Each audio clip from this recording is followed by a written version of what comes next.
Hey everyone! At the beginning of the year, I made one of my New Year's resolutions to try watercolor pouring for the first time. In case you're wondering what watercolor pouring is, it's just a technique that involves pouring or dripping your paint onto a wet paper surface instead of using a more controlled brush application. You would use masking fluid to create the lighter value shapes, and this is usually done in multiple layers. Pouring techniques can create some spectacular color blends, and it's the epitome of allowing watercolor to just do its thing. And I didn't really know what I was getting myself into. Look at all these supplies.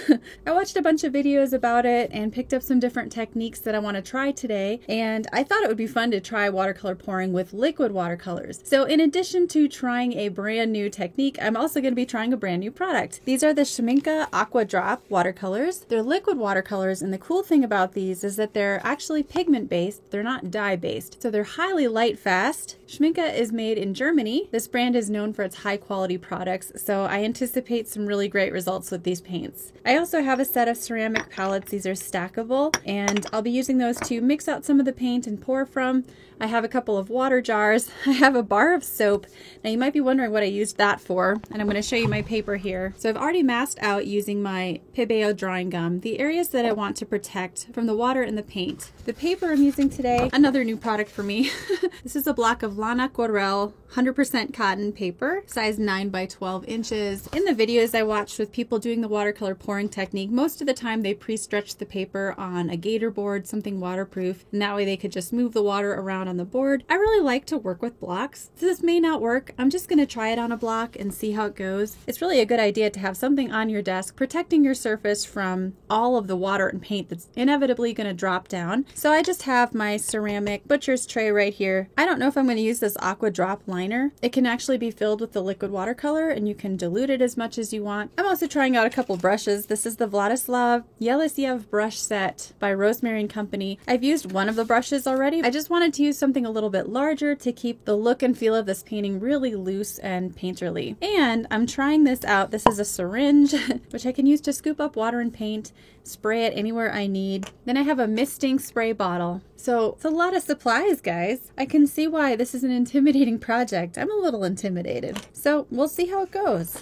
I've let my masking fluid dry completely, and that's so important before you start. You can do multiple layers of masking fluid to create different tiers, different levels of values within your painting. It is a little tricky because you have to think backwards. You have to start with the lightest lights first, and so I've masked those out first. As a side note, masking fluid is one of those items that goes bad if you don't use it up. So if you bought it, you might as well use it and just glob it on. Use a lot. The more you use, the easier it is to remove. So just one little tip for that. When I was applying my masking fluid, I just used a tiny Arteza liner brush. I soaked it in water and swiped it on my bar of soap ahead of time, and then it came clean really easily after I applied all my masking fluid. So using the soap to protect your bristles will help a lot. I'm going to grab a scrap piece of watercolor paper so I can test out some colors first before just diving into my painting. The color selection here, since there's only 5 colors, is somewhat limited, but that's a good thing. I think the fewer the better. So I'm actually going to start with this amber color. So I've just taken out a squeeze of that, and I want to see how that will look if I dilute it a little bit. So I'm going to add a little bit of water. Ooh, that's pretty strong already. That's quite a strong color.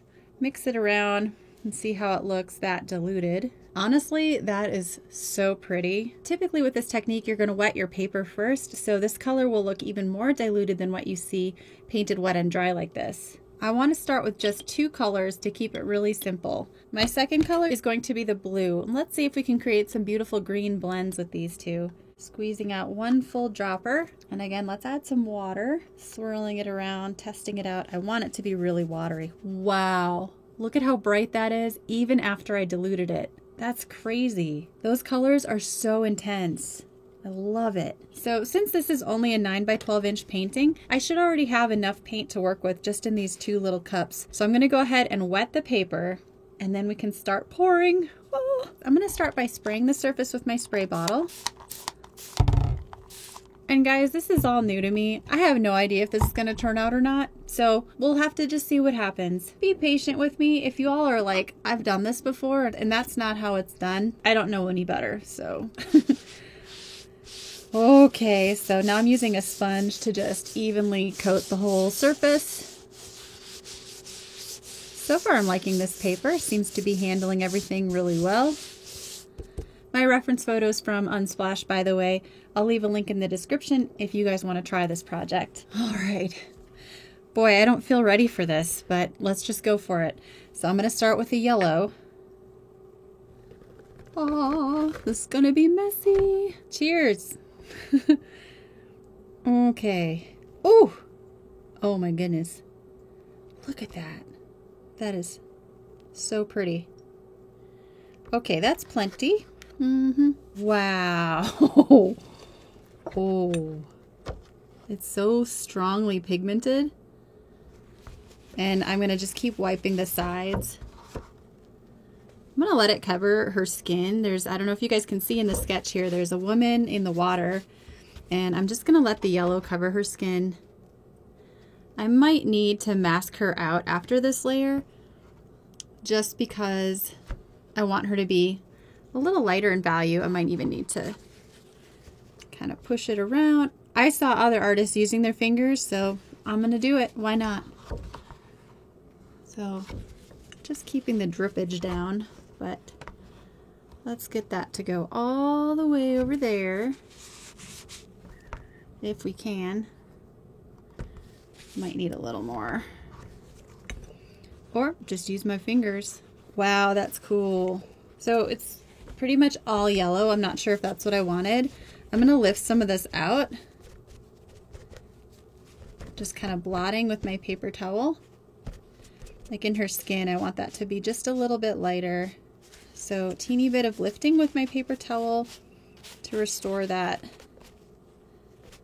lighter value in here. And then there's some spots here where the sunlight's coming through the trees. So I'm just going to knock that back a bit. What a powerful yellow. I just can't get over this color. It's amazing.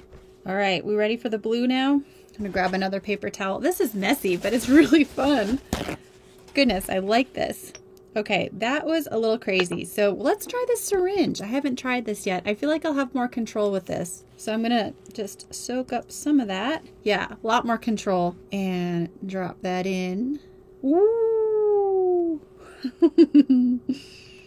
Guys, this is so much fun. I need a little more here. Up here, I want to concentrate more of it. Oh yeah. That's nuts. Okay, once again, we're just gonna let it drip, let it do its thing. I feel like maybe I should have started on one side first. But isn't this fun? Don't you want to try this? I know you do. So we're letting it do its thing and seep all over. I'm encouraging it to go up more into these trees here. All this tipping kind of helps. But then you have to control the edges by soaking it back up. And then I'm just going to set that down. I'll probably actually just do classic paint techniques for her body so I can get the figure correct, because that's really the only part of the painting that I want to make sure is more accurate as far as how I render it. But all of this stuff over here, just let the watercolor do its thing. It's kind of pooling where the paper is buckling a little bit, so I'm just going to encourage some more flow here. That blue is so powerful. And look at these pretty greens we're getting now. It looks nothing like I expected it to look, but that's what's so exciting about it. I just love it. It's even better than I imagined. So I'm just going to soak up some of this paint over here, bring back some of the light there. All right, now I'm going to leave it alone. I'm going to let it dry all the way. This might take a while. So I've noticed that with watercolor pouring, because there are so many layers with the masking fluid, with the paint, and just letting it dry in between, it's kind of a time-consuming project. But I can already tell 100% worth it. So let's let this dry all the way and we'll get back to our painting in a minute. Just wow, isn't that crazy how much lighter it dried? So now that it's dry enough, I'm going to add another layer of masking fluid. I've taken my reference photo and actually desaturated it so I can better see where my midtones are, and those are the areas I want to protect.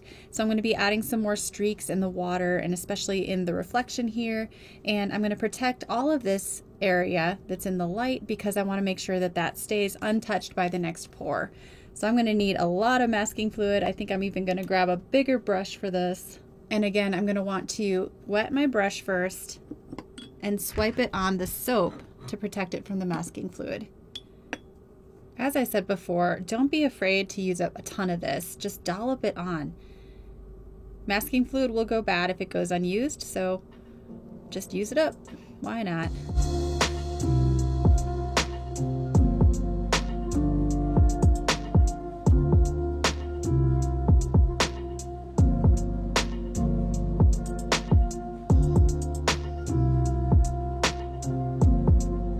There it is with the masking fluid fully applied. I have to let this dry for at least 20 minutes. Then we can do our second coat of pouring. Also, very important to rinse your brush immediately after using it with the masking fluid, but you can see that there is no residue of the masking fluid in my brush. It came completely clean, and that's because we used the soap. Okay, well, here we are. The second layer of masking fluid is now dry. My paper surface is completely dry. So I am ready to try some other colors from the set. This is Cody's first time just hanging out in my studio, and he's not behaving himself, so he's looking for things to chew on. And there's a lot to chew on in my studio. He just had a bath, so he's a little foofy. Corgis are shudders. Now that I've protected all the midtones with my masking fluid, it's time to try a second pour. I'm going to use my spray bottle again and a brush to help direct where I want the water to go. Alright, so I'm looking at my color version of my reference photo again for guidance, and I'm going to use my spray bottle to spray the surface of the paper. The only areas I'm watching out for now are the woman's skin. Everything else I'm spreading out some water again. So I'll grab some clean water and continue to spread that out beyond where I just sprayed. I am just having so much fun with this. It's honestly exceeding my expectations. Don't know what I was waiting for. Why did it take me so long to try this? So we're just dolloping the water on. The more the better. Normally you want to avoid puddles with watercolor, but in this case, the puddles are going to help the paint flow. So just drop it all on. This is called Jade Green. And just one drop of that. And then I'm going to use that handy dandy syringe again to add a little bit of water. So not as much as we poured in last time. No, that's not for you. So you might need to play with how much of the paint you add to get the values and consistencies where you want them. I'm going to switch this one around so you can see it. And I'm probably going to use some more of that blue again. Let's go ahead and drop green in. I want that on the trees. And I'm just going to use my brush, spread that where I want it to go. And see, I didn't mix up enough, so I'm going to do some more. Honestly, I could probably just drop it in. It could be that dark, right? Why not? Just directly from the dropper without even diluting it. That'll make it plenty dark. Oh, that's so pretty. Yeah, this jade green is just gorgeous. But it needs a little bit of help with spreading. So you can see some of the water has pooled there in the middle. So I'm just going to encourage that to spread out. And you can take your paper towel and soak it up along the edges. Now if you want to go even darker in this pour, you can grab your sepia. I want to go darker, so take a couple of drops of that. I'm actually going to just drop it directly on again in the areas where I want to go the darkest. This is so exciting. Look at that. Yeah, so I'm just using the brush to encourage the flow. That brown is really potent. Of course, I didn't dilute it at all, so that contributes. I don't want it to cover up all my green, so I'm just kind of spreading it strategically. You know, as soon as you add these really dark values, it's going to start to look so much more real. It's pretty amazing. Oh, he's eating my curtains. Puppies, man. That's cool. I love that. I'm going to leave it how it is here. Maybe just a little more in this yellow area. Just a little more of that sepia seeping in. Most of this is protected with the masking fluid, but that's pretty good. So we'll let that do its thing and dry all the way. Once your painting's completely dry, you can decide to do another layer of masking fluid or just go ahead and remove it. I'm removing it with my fingers. Make sure that your fingers are clean and dry before you remove your masking fluid. Then I tried out the Madder Red for some of the skin tones. I decided it wasn't quite the skin tone I was looking for, so I ended up using my regular watercolor paints for the skin and the hair. I could have chosen to do a watercolor pouring technique for the skin and hair as well, but you can expect a much more flat result And since I wanted this to be the focal point, I wanted to add some more detail and just make the skin tone really accurate. So I used my regular watercolor palette. Once the whole painting was dry, I could then go in and add the nice details in the hair and the finishing touches for the water. I added some darker values to show the reflection of her hair on the water, and just used a more traditional watercolor painting technique with my single round brush to add all of those dark shadows in between the white ripples. I also added some more pops of that beautiful amber yellow color to the trees in the background.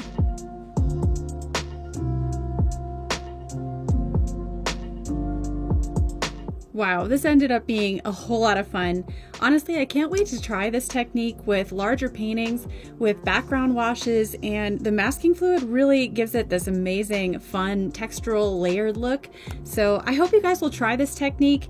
It was a little bit scary at first, but once you start playing, you forget about whether or not you're doing it the right way or if there's a certain way you should be doing it, and you just have fun. Just see what the paint does. It's a blast. So let's see how we did. I'm going to remove the tape. Hopefully our borders were preserved. We got a little bit of seepage under there, but that's to be expected. We just used a lot of water. So probably what I'll end up doing is I'll frame it in an 8 by 10 inch frame because that's what I sized this down to, and of course all those edges will be covered up. But I just want to say that this Lanaquarelle paper held up beautifully. It handled all of those multiple layers of masking fluid without a fuss. There was no ripping or tearing of the paper at all, and multiple layers of, you saw it, lots and lots of water. So great paper, great products. I love the Schmincke Aqua Drops. My only complaint is that when they dried, they became a little bit less vibrant.